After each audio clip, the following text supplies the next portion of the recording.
નમસ્કાર મિત્રો, દેશ અને દુનિયાના તાજા સમાચારમાં તમારું સ્વાગત છે। ગાંધીનગર ખાતે વરસાદની સ્થિતિને લઈને 4 વાગ્યે વેધર વોચ ગ્રુપની બેઠકનું આયોજન।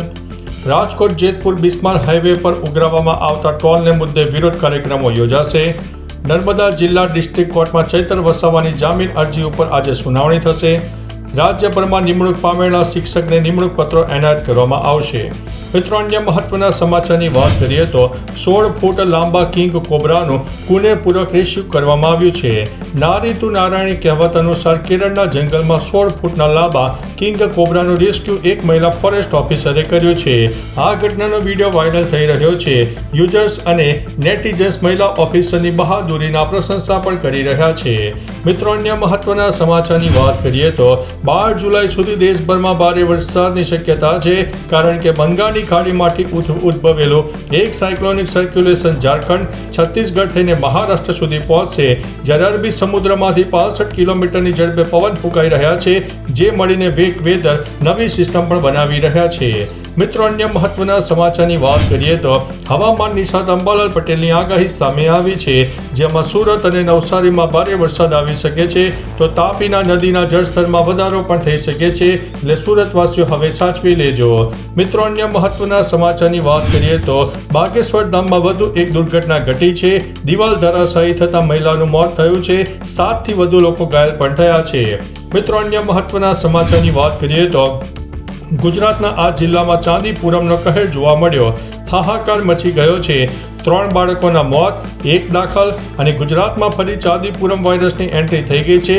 જાણો કયા જિલ્લામાં છે ગંભીર પરિસ્થિતિ।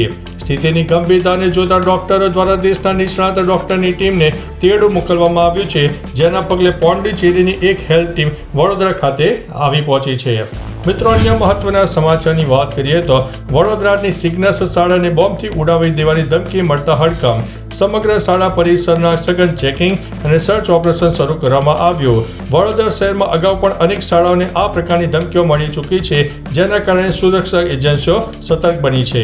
મિત્રો, અન્ય મહત્વના સમાચારની વાત કરીએ તો શંકાસ્પદ સેન્ડ ફ્લાયનો કહેર જોવા મળી રહ્યો છે। 20 જૂનથી અત્યાર સુધીમાં હોસ્પિટલમાં 15 બાળકો દાખલ કરવામાં આવ્યા છે। શંકાસ્પદ સેન્ડ ફ્લાય માખી કરડવાથી 8 વર્ષના બાળકો મોત થઈ ચૂક્યું છે। હાલ 3 બાળકો સારવાર હેઠળ છે, 2 PICUમાં ક્રિટિકલ સ્થિતિમાં પણ જોવા મળ્યા છે। મિત્રો, અન્ય મહત્વના સમાચારની વાત કરીએ તો આજે અનેક રાજ્યોમાં વરસાદ ગમરોળશે। ગોવાથી લઈને ગુજરાત સુધી અનેક રાજ્યોમાં વરસાદની મેઘરાજા જોરદાર બેટિંગ કરે તેવી શક્યતા છે। મિત્રો, અન્ય મહત્વના સમાચારની વાત કરીએ તો કચ્છની।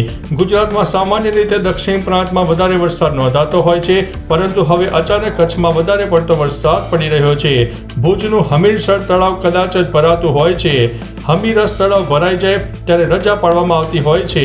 હવે તો આ તળાવ ચોમાસામાં ભરાતું હોય છે। ચોમાસામાં જ્યાં પુષ્કળ વરસાદના કારણે પૂરની સ્થિતિ પણ સર્જાઈ જતી હોય છે। તો ચાલો મિત્રો, ફરીથી દેશ અને દુનિયાના સુપરફાસ્ટ સમાચાર લઈને મળતા રહીશું। ત્યાં સુધી અમને રજા આપશો। નમસ્તે।